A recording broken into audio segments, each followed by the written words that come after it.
आप सभी को बहुत बहुत नमस्कार। नया दिन है आज और हम फिर एक बार नए लाइव के साथ आ गए हैं। Just give me a second. और इंस्टाग्राम का लाइव है हमारा, आई थिंक 19th है। वीकली हम लोगों ने लाइव एक नॉर्मल सेशन की तरह शुरू किया था। धीरे धीरे बहुत सारे लोग हमें ऐसे मिले जो वैल्यू एडिशन दे सकते हैं, और हर बार नई वीक में एक नए गेस्ट के साथ हम लोग आना शुरू हो गए। और उसमें आप सबने बहुत सपोर्ट किया, बहुत ज़्यादा उस चीज़ को कहीं ना कहीं आपने प्यार दिया, ब्लेसिंग्स दी। तो कोशिश यही है कि हर बार नए जितने गेस्ट हो सकते हैं उनके साथ हम लोग आएँ।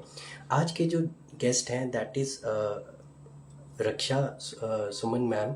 और ये जो हैं क्रिएटिव डिजिटल मार्केटर हैं, और बहुत सारे ब्रांड्स को ये हेल्प करते हैं ऑर्गेनिक ग्रोथ के लिए। तो ऑर्गेनिक ग्रोथ एक ऐसी चीज़ है जो हम सभी को चाहिए आज की डेट में सोशल मीडिया पे। और उसके क्या टिप्स हैं, क्या ट्रिक्स हैं, उसी पे आज बात होगी। और आज ये हमारा थर्ड लाइव सेशन है। हेलो मैम, कैसे हो आप? थर्ड लाइव सेशन है। सबसे पहले सुबह जो लाइव सेशन था वो सेल्स की टिप्स पे था, यूट्यूब लाइव पे। और दूसरा जो था वो हमारा था coaching institute business growth and success पे। और अभी हमारा है बिल्डिंग अ लॉयल सोशल मीडिया कम्युनिटी पे। तो जी, तो अब ये कैसे होगा, क्या होगा, जो हमारे आज के गेस्ट हैं वो बताएंगे। बहुत जल्दी वो जुड़ जाएंगे। और एक इंटरेक्टिव सेशन रहेगा। मेरी थोड़ी सी आदत है, मैं 2-5 मिनट पहले आ जाता हूँ ताकि आप सबसे इंटरेक्शन का मौका जो है वो मिल सके। और अगर आवाज़ बिल्कुल क्लियर आ रही है तो आप लोग एक थम्स अप दे सकते हो। थोड़ा सा मुझे भी क्लैरिटी हो जाएगी कि हाँ, आवाज़ क्लियर है और सारी चीज़ें बढ़िया हैं। तो सेशन की शुरुआत सोशल मीडिया पे हमने ऑलरेडी बहुत सारा कंटेंट जो है वो डाला है, कैसे हम सोशल मीडिया को वो कर सकते हैं। और बहुत सारे क्वेश्चंस हैं। सबसे पहले तो जो हमारे गेस्ट हैं रक्षा सुमन मैम, उनकी हम जो जर्नी है उसको समझेंगे। कैसे एक सोशल मीडिया की लॉयल कम्युनिटी हम बिल्ड कर सकते हैं, वो है। हर गेस्ट से हम पूछते हैं कि सक्सेस उनके लिए क्या है, और क्या वो सक्सेस हैबिट्स हैं जो आपको सक्सेसफुल बनाती हैं। कैसे टफ टाइम्स में भी हम खुद को मोटिवेटेड रख सकते हैं। क्या सोशल मीडिया ट्रेंड्स आजकल चल रहे हैं और कैसे उनके साथ हम मैच कर सकते हैं। अपना जो ब्रांड का विजन है उसको जो ट्रेंड्स हैं उसके साथ अलाइन करके आप कैसे वायरल हो सकते हो। बहुत सारी चीज़ें हैं आज के सेशन में। तो अगर आप भी ऑर्गेनिक ग्रोथ चाहते हो तो डेफिनेटली इस सेशन में बने रहिए। और खूब सारा इंगेजमेंट होगा, खूब सारा, जिसको मैं कहता हूँ कि टिप्स ट्रिक्स सारी चीज़ें मिलेंगी, स्ट्रैटेजीज मिलेंगी जिनको हम यूज़ कर सकते हैं। तो थर्सडे काफ़ी इंटरेक्टिव डे रहता है मेरे लिए, क्योंकि सुबह मेरा जो यूट्यूब पे लाइव रहता है वो 8:30 बजे रहता है। और जैसे ही वो लाइव तकरीबन आधा घंटा हो जाता है, नॉर्मली वैसे 15-20 मिनट का रहता है, बट उसको सारा कुछ करते करते आधा घंटा लग जाता है। और आप सबकी ब्लेसिंग्स की वजह से अब धीरे धीरे उसमें भी जो लोग हैं वो आना शुरू हो गए हैं। अच्छा, रक्षा सुमन मैम आ गए हैं। जस्ट अ सेकेंड, मैं मैम को अभी बुलाता हूँ। वेट अ सेकेंड, यहाँ से मैं अपनी भी वॉल्यूम थोड़ी सी सेट कर लूँ। जी, तो मैम मैंने आपको इनविटेशन भेज दिया है, आप उसको एक्सेप्ट कर लीजिए ताकि फिर आप ज्वाइन कर।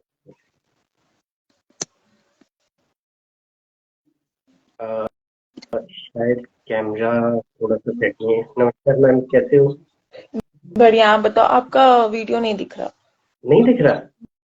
नहीं। ओ, ऐसा कैसे नहीं दिख रहा? एक मिनट। मेरा, अब मेरे को या तो and, just a second. Okay, अभी आई दिखा जस्ट मैम? And and. अभी दिख? नहीं, एक let me just and and rejoin again. हाँ, वो कर सकते हैं। बाकी मैं जो पार्टिसिपेंट्स हैं जो देख रहे हैं अभी, आई रिक्वेस्ट ऑडियंस से कि क्या मेरा वीडियो दिख रहा है, प्लीज एक थम्स अप दे दीजिए ताकि थोड़ा सा आइडिया लग जाए कि हाँ, मतलब पिछली बार भी इंस्टाग्राम में थोड़े से चैलेंजेस आए थे, अदरवाइज बहुत ही प्यारा प्लेटफॉर्म है। मैम की रिक्वेस्ट फिर आ गई।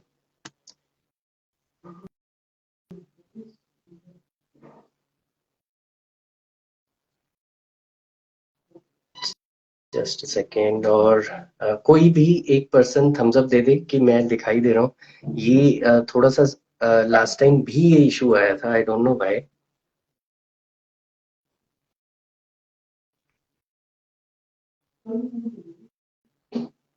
मैम या तो मैं आपको दोबारा भेजूं।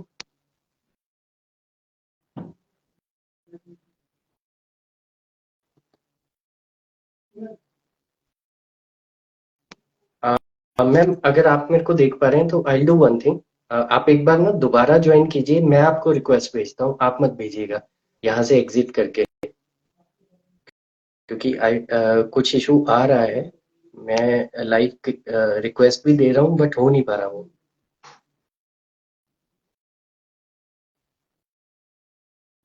आप एक बार रीज्वाइन कीजिए। मैं आपको रिक्वेस्ट भेजता हूँ फिर। मीन टाइम बहुत सारे लोगों ने ज्वाइन किया, थैंक यू आप सभी को। अ,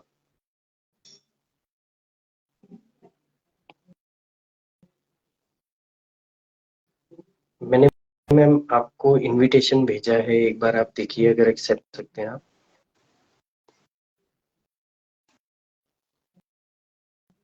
अभी आवाज आ रही है मैम?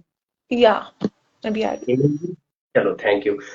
वो ना कई बार इशू ऐसा आ जाता है कि दिक्कत आती है, बट अभी हाँ ठीक है तो। हाँ हाँ, परफेक्ट। जी, पहले तो मैम वेलकम आपको। और आपने काफी ब्रांड्स को भी ऑर्गेनिक सोशल मीडिया ग्रोथ दी है और क्रिएटिव डिजिटल मार्केटर भी हैं आप।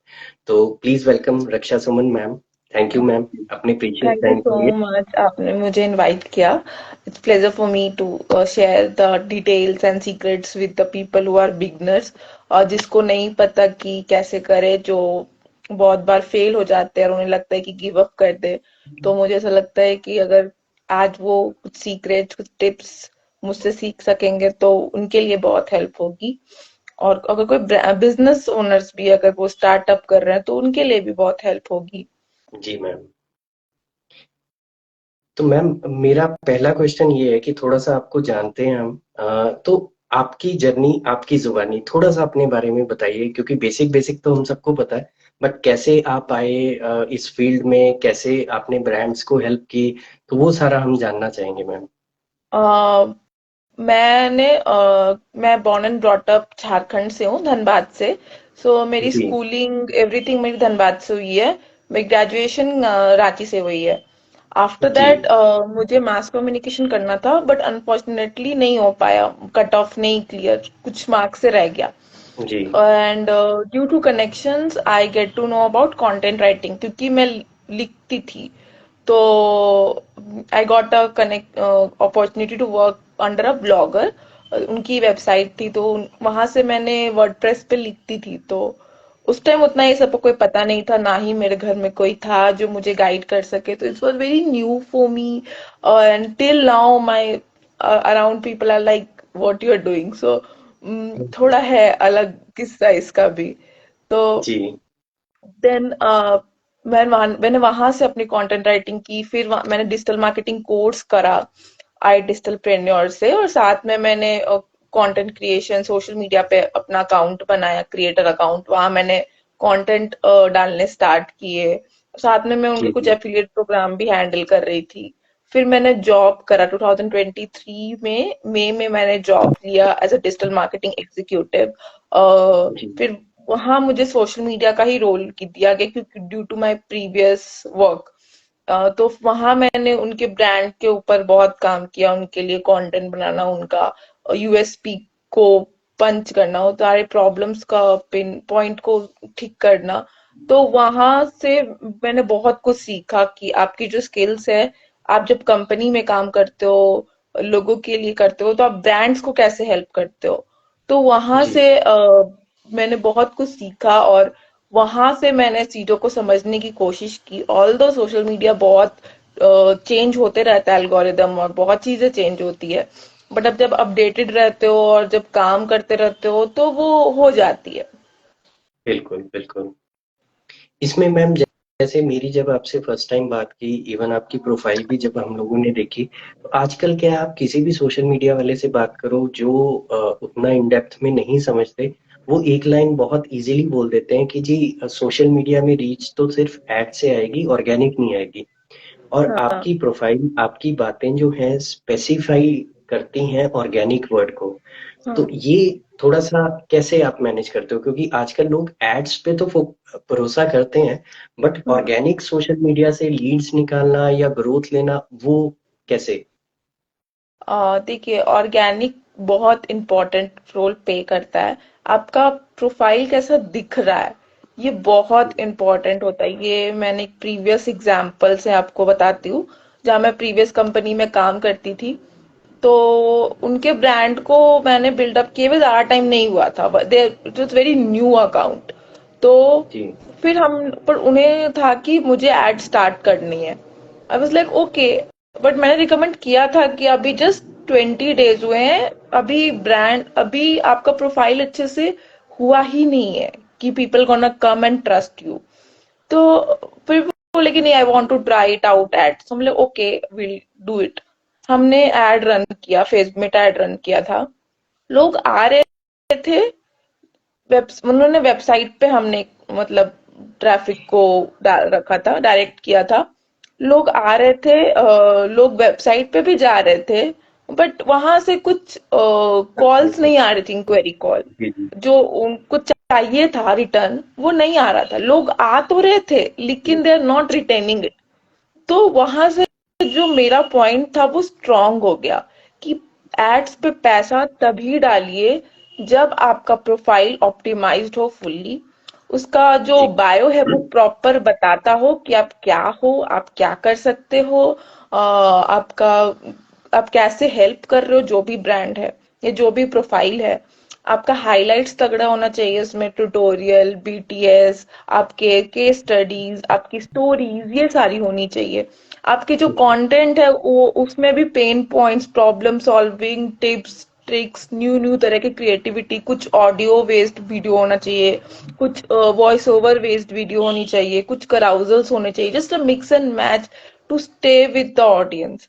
तो दैट्स वाई मुझे ऐसा लगता है कि जब आप 20 डेज 30 डेज अपने अकाउंट पे काम करते हो ना, विदाउट रनिंग जी। एड्स, तो वहां से क्या होता है, एल्गोरिदम आपके नॉन फॉलोअर्स को भी शेयर करता है। वो बिल्कुल। कंसिस्टेंटली आप कर रहे होते हो, तो वो आपके जी एल्गोरिदम आपको वो बूस्ट करता है, बहुत ज्यादा बूस्ट होता है। तो उसके बाद जब आप एड चलाते हो ना, अवेयरनेस एड ही चलाओ। आई एम नॉट सेइंग कि आप लीड जनरेशन चलाओ, मैसेज चलाओ। आप अवेयरनेस ही एड जब चलाते हो, तो लोग आते हैं, लोग क्वेरी करते हैं। तो मुझे ऐसा लगता है कि जी। जब तक लोगों को ट्रस्ट और अथॉरिटी नहीं होता, लोग आपका एड्स के पैसे चले जाते हैं। मैंने बिल्कुल अपने एक बिल्कुल। एक्सपीरियंस से देखा है ये जी चीज। And I ji. होप आप भी ये रिलेट कर पाओगे बिल्कुल कि बिल्कुल। ऑर्गेनिक कितना इम्पोर्टेंट है। क्योंकि कई बार क्या होता है कि आपकी एड की कॉस्टिंग और एड के हाँ। रिजल्ट्स, ऑर्गेनिक अगर आपका अच्छा है तो वो बहुत मैटर करता है। अरे, मैंने एक दो स्टोरीज और भी ऐसी हैं जहाँ पे मुझे कॉल आया है कि मतलब मैंने रिक्वेस्ट, उनकी प्रोफाइल ऑडिट की थी। फिर वहां से जब हमारी बात हुई, तो दे आर सेइंग कि हमारा कैग बहुत ज्यादा हो रहा है मैम, और हमारा एड्स काम नहीं कर रहा अच्छे से।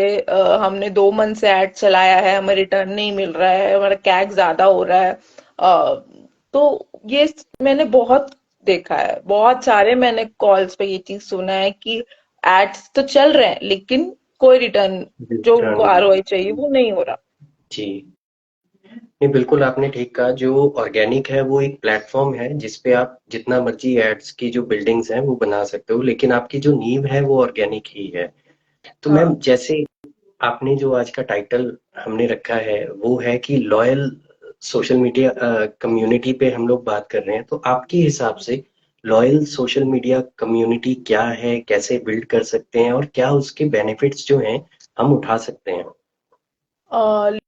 लॉयल सोशल मीडिया का मीनिंग सबसे पहले है कि आप जो भी नीश पे काम कर रहे हो, आपको जो भी सर्विस, जो भी आपको स्किल आपको सोशल मीडिया पे करना है, आप जी एकदम लॉयल रहो उस चीज को लेकर के। ये नहीं कि आप कोई क्विक रिच स्कीम आप दे रहे हो, या फिर आप कोई ऐसा बात बोल रहे हो जो पॉसिबल नहीं है, या फिर आप फेक फॉलोअर्स खरीद रहे हो, आप कोई अदर टेक्निक्स यूज कर रहे हो which is not like fair और which is not okay with the algorithm, तो जी उसमें क्या होता है, स्टार्टिंग में तो फॉलोअर्स आते हैं लेकिन फिर आपके फॉलोअर्स रुक जाते हैं।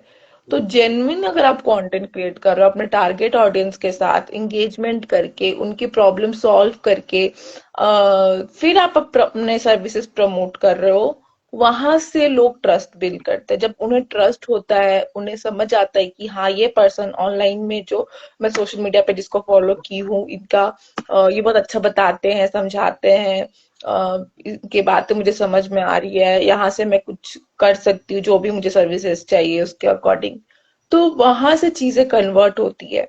तो मुझे ऐसा लगता है कि जब आप एकदम रियल होते हो अपने टॉपिक के रिलेटेड और अपने ऑडियंस से कनेक्ट कर पाते हो विदाउट एनी फेक प्रोमिसेस, आप उन्हें ट्रूथ बताते हो, आप उन्हें केस स्टडी बताते हो। जैसे फॉर एग्जांपल मैं एसईओ से रिलेटेड कंटेंट बताती हूँ, तो एसईओ से रिलेटेड कंटेंट बताती हूँ, तो मैं कभी नहीं बोलती कि 2 महीने में 3 महीने में आपकी वेबसाइट रैंक कर जाएगी। इट्स अ जी प्रॉमिस। जब तक बिल्कुल आपका बिल्कुल। मैं स्टडी नहीं कर सकती आपके प्रोफाइल को, मैं नहीं बता सकती कि आपका प्रोफाइल कब रैंक करेगा। Even social media as well, लोग बोलते हैं मैम फॉलोअर्स बढ़ाने हैं, मैं मुझे 100 के करना है, मुझे 200 के करना है, आप मुझे 3 मंथ में करके दे दो। तो ऐसे नहीं हो सकता। आपका अभी का क्या सिचुएशन है, आपके चैलेंजेस क्या है, आपके टारगेट ऑडियंस क्या है, बिना समझे मैं नहीं कर सकती। नहीं कर सकते। पूरा एक ऑडिट होना, पूरी चीज़ों को हाँ हाँ। समझना, ट्रांसपेरेंसी होना बहुत ज़रूरी है। बाकी 2 मैसेजेस आए हैं मैम आपके लिए। एक तो आपके स्किल सेट की कह रहे हैं कि ग्रेट, एंड दूसरा किसी ने सत श्री अकाल भी बोला है पटियाला से, आपको भी जी। तो सत श्री अकाल। जी मैम एक पॉइंट और है कि जैसे आपने कहा कि कंटेंट शेयर करना है, अब यहाँ पे आजकल क्या है कि इंस्टाग्राम में ना ट्रेंड चेंज हो रहा है। इंफॉर्मेटिव कंटेंट उस तरह से नहीं डिलीवर हो रहा जैसे पहले होता था कि क्लासरूम टीचिंग टाइप। अब एंटरटेनमेंट बहुत ज्यादा उसमें मिक्स हो रहा है। तो कैसे एक ब्लेंड बनाया जाए इंफॉर्मेटिव एंड एंटरटेनिंग कंटेंट का? या मैं समझ रही हूँ ये क्वेश्चन आजकल बहुत फेस हो रहा है, क्योंकि जी आजकल सोशल मीडिया में एंटरटेनमेंट जहाँ पे है वहां पे ही लोग स्टक कर रहे हैं। हाँ और बिल्कुल ऐसे इंफॉर्मेटिव वीडियोस की ग्रोथ बहुत स्लो है, इवन यूट्यूब पे जी भी। आप बिल्कुल ये जरूर नोटिस कर रहे होगे। तो मिक्स एंड मैच अगर करना है तो आप कोशिश करो कि वीक में आप एक दिन ऐसा कोई रिलेटेबल कंटेंट बना दो, ऐसा ऑडियो पे या ऐसा मीम पे जो आपसे रिलेटेड हो। जी ऐसा जी ऐसा रेलेवेंट नहीं कि कुछ, आपके बिजनेस हाँ बहुत ज्यादा। रेलेवेंट हो आपसे, जो लोग रिलेट कर पाए, ऐसा ऑडियो जो जिसपे आप अपने जो स्किल्स और सर्विसेज है वो आप पुट ऑन कर सको। तो क्या होगा जी कि आप एंटरटेनमेंट भी हो जाएगा और आप इंफॉर्मेशन भी दे पाओगे। तो आप एक दिन 2 दिन ये कर सकते हो, उसके साथ बीच में आप एक कराउजल्स डाल सकते हो जिससे आपका नॉलेज डिफाइन होगा। आप 1-2 दिन करंट करंट चीजें डाल सकते हो, कुछ इंफॉर्मेटिव ऑडियो वीडियो या जी वॉइस ओवर जैसा भी है। तो क्या होगा कि आपके होल वीक का शेड्यूल ऐसा रहेगा कि इंफॉर्मेटिव है, नॉलेजेबल है, बट रिलेटेबल भी है। तो लोगों को फन अच्छा लगेगा। आप फन भी बीच में डालिए, अपने स्टोरीज में फन डालिए, आप अपने कंटेंट में फन डालिए। तो उससे क्या होगा, और लोग आएंगे आपके पास, आप उनको अच्छा लगेगा कि अच्छा इनका प्रोफाइल बहुत अच्छा है। ऐसा जी तो मुझे लगता है कि दिस विल हेल्प। बिल्कुल। और यहाँ पे मैम जो आपने पॉइंट बोला कि ये तभी पॉसिबल है जब आप अपनी टारगेट ऑडियंस को अच्छे से समझते हैं कि क्या ब्लेंड उनको कितना परसेंट सूट करेगा।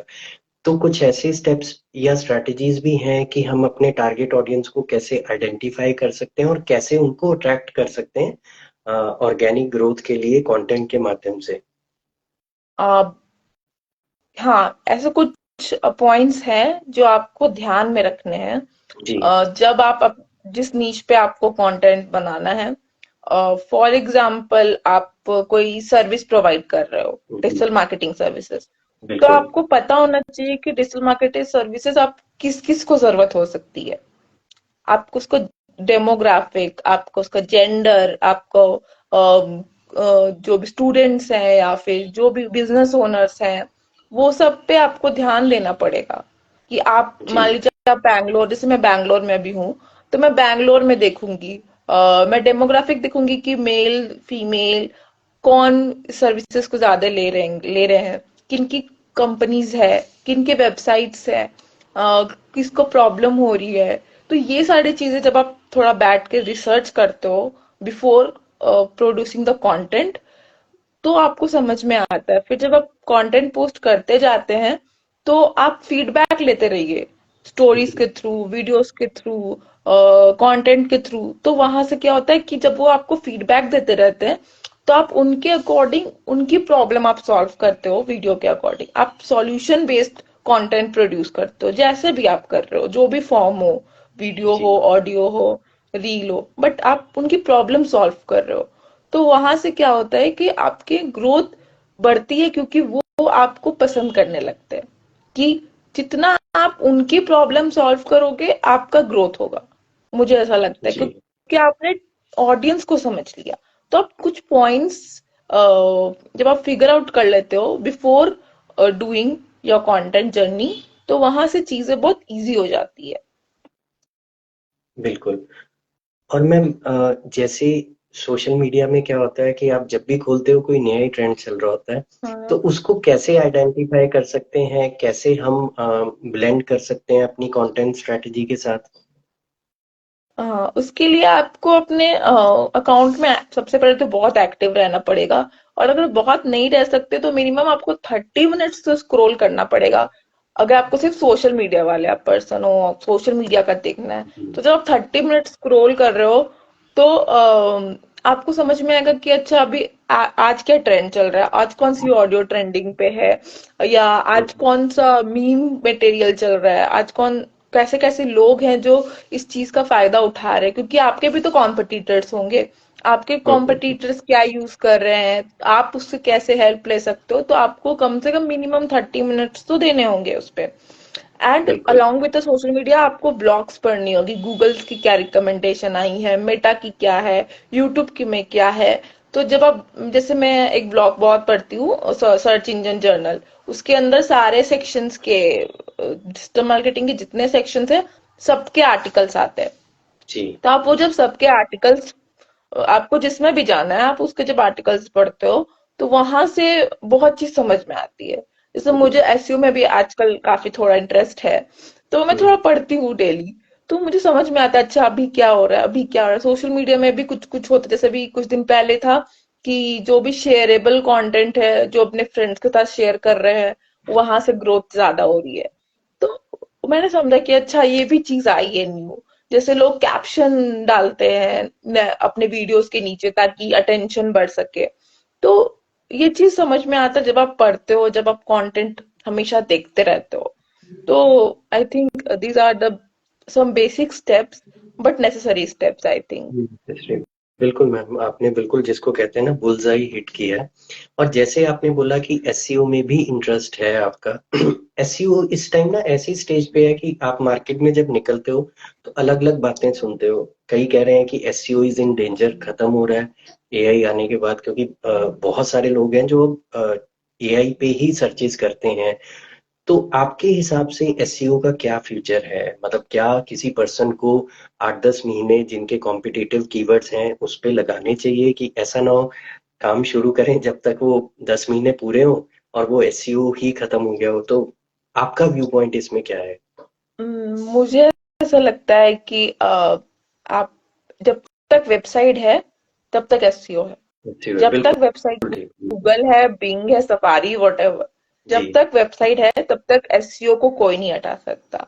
बिकॉज गूगल एल्गोरिदम चेंज करते ही रहेगा, उसके कोर अपडेट्स होते ही रहेंगे, और बेसिक चीज कभी नहीं बदलती है, कभी भी नहीं। जी आपका ऑप्टिमाइजेशन, आपका ऑन पेज थिंग, आपकी क्वालिटी बैकलिंक्स, जैसे मैं कुछ टर्मिनोलॉजी यूज कर रही हूँ, मे बी शायद ऑडियंस कुछ ना समझे कि ये मैं क्या बोल रही हूँ, but I am trying to explain कि कुछ बेसिक फाउंडेशंस होते हैं जो नहीं बदलती है। नहीं आप बदलते कितने बिल्कुल। भी कोर अपडेट किया, और अपडेट का मतलब ही होता है कि आपके वेबसाइट या आपके ग्रोथ को कैसे बूस्ट किया जाए, कैसे जी ट्रैफिक आए, कस्टमर रिलेटेड कौन होती है सारी चीजें।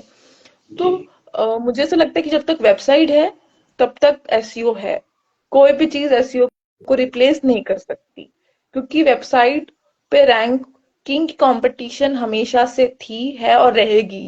क्योंकि रहेगी। जो फर्स्ट पेज पे है, जो टॉप 5 पेज पे है, लोग सर्च करते ही हैं, लोग गूगल करते ही हैं, और जब लोग गूगल करते हैं तो चीजें होती ही है।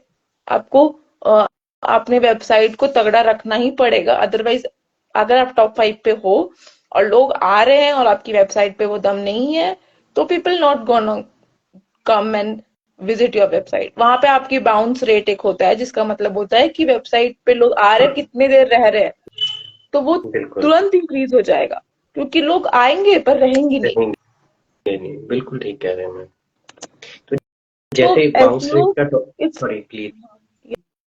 मैं बोल रही थी कि एसईओ एक ऐसा सेगमेंट है जो हर जगह काम आता है। हम इंस्टाग्राम पे भी एसईओ बात करते हैं, हम यूट्यूब एसईओ भी बात करते हैं, हम वेबसाइट एसईओ भी बात करते हैं। तो जी एसईओ तो एक ऐसा चीज है जो हर जगह काम आता है। जी। आप उसे डेड नहीं कर सकते, कोई भी चीज उसको डेड नहीं कर सकती, मुझे ऐसा लगता है। या बिल्कुल ठीक कंटिन्यू प्लीज। कह रहे हैं मैम। जैसे आपने बाउंस रेट की बात की, वही कुछ कुछ मैं सोशल मीडिया पे लेके आता हूँ उस चीज को हाँ, इनडायरेक्ट वे में। हाँ, एंगेजमेंट की अगर हम बात करें, होता क्या है कि आपने अभी बताया कि कैसे आप टारगेट ऑडियंस को अट्रैक्ट कर सकते हो, कैसे अपने फॉलोअर्स बढ़ा सकते हो।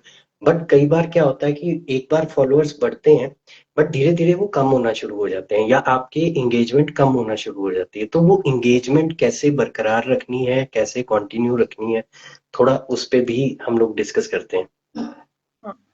देखिए, प्रॉब्लम क्या होता है ना कि हम जैसे कुछ मंथ कंटेंट, ये मेरे साथ भी हुआ है, सो जी मेरे साथ भी मिस्टेक्स हुई है। जैसे आप कुछ मंथ कंटेंट प्रोड्यूस कर रहे हो कंसिस्टेंटली, बट कभी कभी जी ऐसा होता है कि आप नहीं कर पाते हो, तो वो गैप हो जाता है, आप अवेलेबल नहीं हो, कोई भी इशू रहा। और स्टार्टिंग में क्या होता है कि कंटेंट प्लानिंग, कंटेंट कैलेंडर कोई फॉलो नहीं करता। स्टार्टिंग में है जी। कि मुझे 5-10 टॉपिक समझ में आ रहे हैं, मैं ऐसे कंटेंट बनाती स्टार्ट करती हम्म, हूँ। तो उसमें क्या होता है कि इंसान कंसिस्टेंटली खो देता है, वो कंसिस्टेंसी ही नहीं रहती है वहां पे कि आप उसे ठीक कर सको। तो पहला रीजन तो कंसिस्टेंसी होता है। एंड सेकंड, मुझे ऐसा लगता है कि आप कुछ महीना कंटेंट बनाने के बाद आपको ऐसा लगता है कि मेरे पास कोई आइडिया नहीं है इससे रिलेटेड कंटेंट बनाने का। जी तो तो वहां पे लैक होना स्टार्ट हो जाता है। आप स्टोरीज नहीं डालते, आप हाइलाइट्स नहीं बनाना, और मेरे साथ भी, मैंने भी खुद किया ये चीज।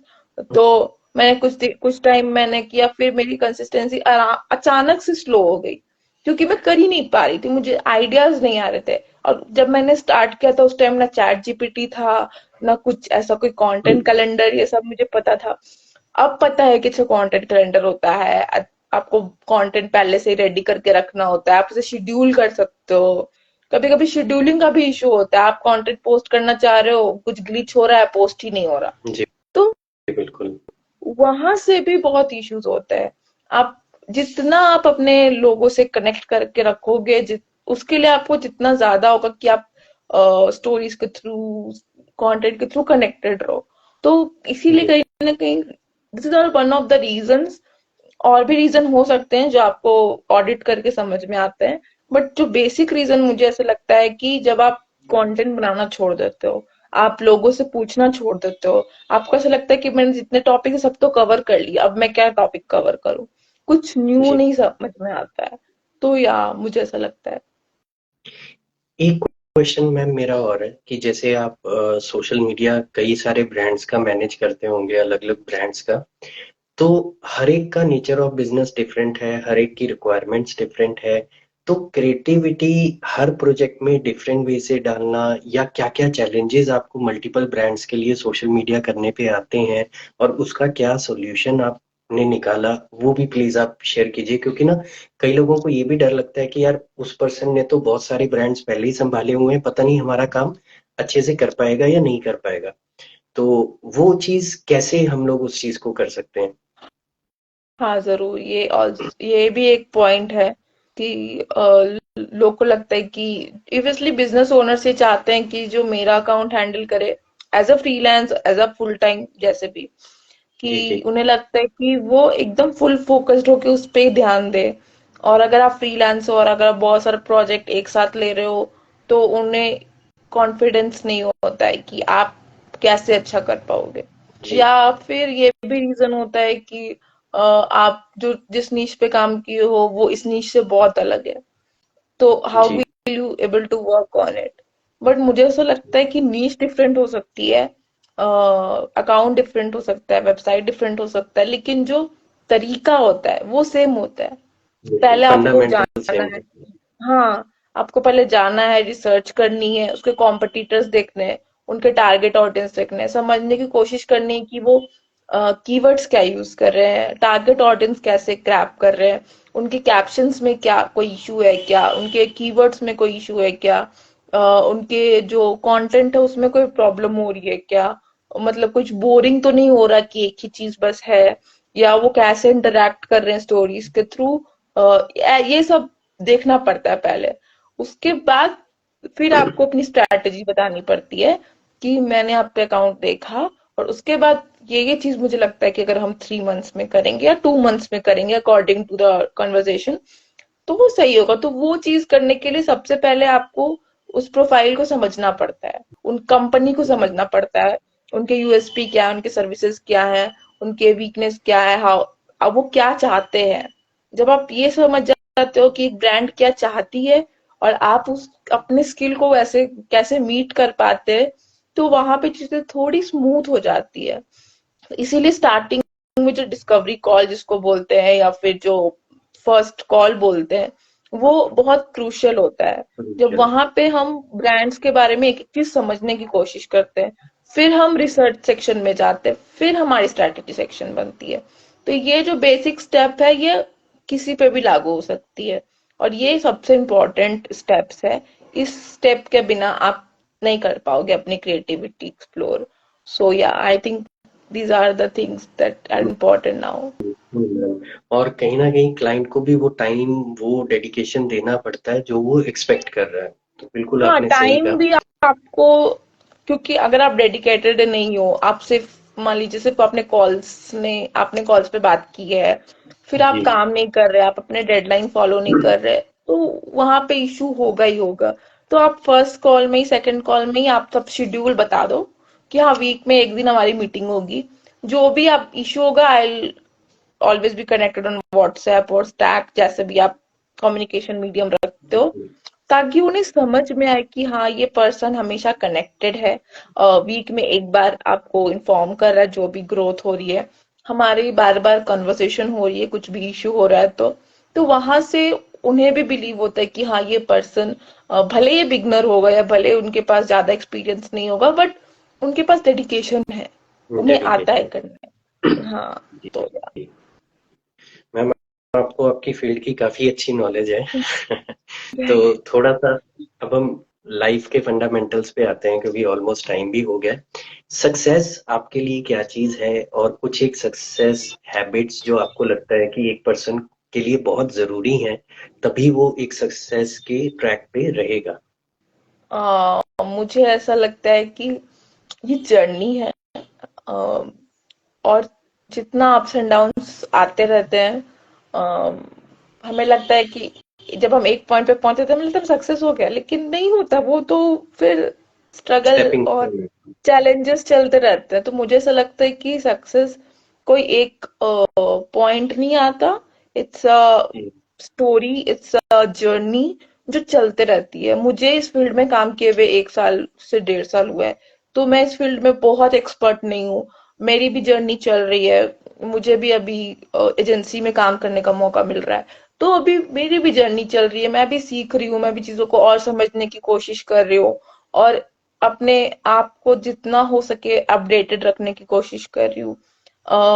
मैं एक पॉइंट कहना चाहूंगी बिफोर लिविंग दिस, कि आप थर्ड 3 महीने पे, 4 महीने पे अपने आप को, अपने स्किल को ऑडिट करते रहिए।